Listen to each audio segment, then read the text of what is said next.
ಇವತ್ತು ಸಂಸ್ಕಾರಗಳ ವಿಭಾಗದಲ್ಲಿ ಯಾವ ಮಾಹಿತಿ ಹೇಳ್ಕೊಡ್ತಿದ್ದೀರಾ?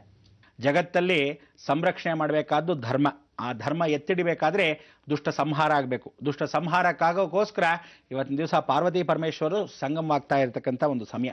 ಆ ಪಾರ್ವತಿ ಪರಮೇಶ್ವರ ಸಂಗಮವಾಗೋ ಸಮಯ ಕೈಲಾಸವನ್ನು ಬಿಟ್ಟು ದಕ್ಷಿಣಕ್ಕೆ ಬಂದುಬಿಡ್ತಾನೆ ಇದೇ ಮೇ ಮಾಸದಲ್ಲಿ. ಆ ಮೇ ಮಾಸದಿಂದ ಕಲಿಯುಗದ ಅಂತ್ಯದವರೆಗೂ ಈ ಪರಮೇಶ್ವರನು ಏನು ಕಾಲಿಟ್ಟು ಬರೋಕ್ಕೆ ಮೊದಲು ಜಗನ್ಮಾತೆ ಭೂಸ್ಪರ್ಶವನ್ನು ಮಾಡ್ತಾ ಇರೋ ಸಮಯ ಮೇ 6ರಿಂದ 18ರ ಸಮಯ. ಆ ಸಮಯದಲ್ಲಿ ಯಾರೂ ಸ್ವಾಗತ ಮಾಡದೇ ಇರತಕ್ಕಂಥ ವಿಚಾರಗಳನ್ನು ಜಗತ್ತಲ್ಲಿ ಕೆಲವರು ಹೇಳ್ತಾರೆ.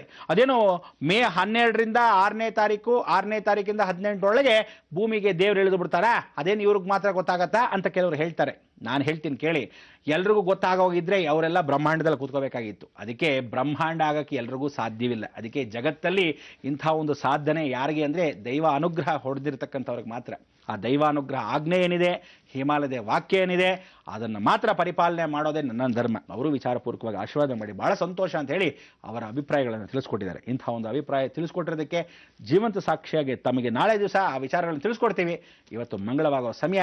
ಅಂಥ ಒಂದು ಮಂಗಳಕ್ಕೆ ನೀವೆಲ್ಲ ಮರಿದೇ ಇದ್ದ ಹಾಗೆ ಆ ದೇವಿ ಕೃಪಾ ಕಟಾಕ್ಷಕ್ಕೆ ಪಾತ್ರವಾಗಬೇಕು. ಸಂಸ್ಕಾರದಲ್ಲಿ ಯಾವತ್ತೂ ತಿಳ್ಕೊಳ್ಳಿ, ಯಾವ ಕಾರ್ಯವನ್ನು ಮಾಡಬೇಕಾದ್ರೆ ಸಾಮೂಹಿಕವಾಗಿ ಎಲ್ಲೇ ಕಾರ್ಯ ಮಾಡಲಿ ಆ ಎಲ್ಲ ಕಾರ್ಯಗಳಿಗೆ ಸಹಕರಿಸೋದು ಅಥವಾ ಹೋಗೋದು ಅಥವಾ ನಮ್ಮ ಜೀವನವನ್ನು ಅದಕ್ಕಾಗಿ ಮುಡಿಬಿಡೋದು ನಮ್ಮ ಧರ್ಮ. ಅದಕ್ಕೆ ಭಾರತ ಸಂಸ್ಕಾರದಲ್ಲಿ ಏನು ಹೇಳುತ್ತೆ, ಒಬ್ಬರು ಮಾಡೋ ಪೂಜೆಗಿಂತ ಸಾರ್ವಜನಿಕರಿಗೆ ಮಾಡೋ ಪೂಜೆಗೆ ಕೈಂಕರ್ಯ ಮತ್ತು ಸಾರ್ವಜನಿಕರಿಗೆ ಎಲ್ಲರಿಗೂ ಇತಿಹಾಸದಲ್ಲಿ ಲೋಕ ಕಲ್ಯಾಣಾರ್ಥವಾಗಿ ಮಾಡೋಕ್ಕೆ, ನಿಸ್ವಾರ್ಥ ಸೇವೆ ಮಾಡೋಕ್ಕೆ, ಮನೋಭಾವನಾ ಪೂರ್ವಕವಾಗಿ ಎಲ್ಲರೂ ಸೇರ್ ಮಾಡೋವಂಥ ಒಂದು ಕಾರ್ಯಕ್ರಮಕ್ಕೆ ಯಾವತ್ತೂ ನಾವು ತೃಣಕ್ಕೆ ಸಮಾನ ಅನ್ನೋ ರೀತಿಯಾಗಿ ಇಟ್ಕೋಬಾರ್ದು.